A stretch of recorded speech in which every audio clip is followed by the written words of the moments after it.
Шашым жиі түсіп, бір күн тазалап кетпесем болды. Сіздің шашыңыз жиі түсіп, мазаңыз кетіп жүр ме? Шашыңызға көңіліңіз толмай жүрсе, осы видеоны аяғына шейін көріңіздер.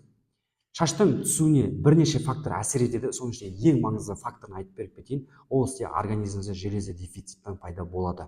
Яғни темірдің жетіспеушілігінен сіздің ағзаңызда гемоглобин мен ферритиннің қоры азайған кезде сіздің ағзаңызда кислородный голодание болады. Яғни оттегі жетіспеушілік.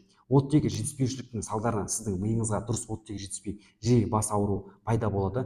Миға оттегі дұрыс жетіспеген кезде сіздің шашыңызға да оттегі дұрыс жетіспей құрғайды, ауа жетіспеушілік салдарынан сіздің шашыңыз жиі түседі. Егер сізде осындай мәселе болса, біздің бионализатор аппаратынан диагностикадан өту арқылы железаның қорын және де витаминдер мен микроэлементтер қорын дәл біліп, соған байланысты ем шара қабылдайтын боласыздар. Толық ақпарат алу үшін төмендегі WhatsApp нөмірге жазыңыз немесе хабарласыңыз. Созып ұзақ жүре бермеңіз.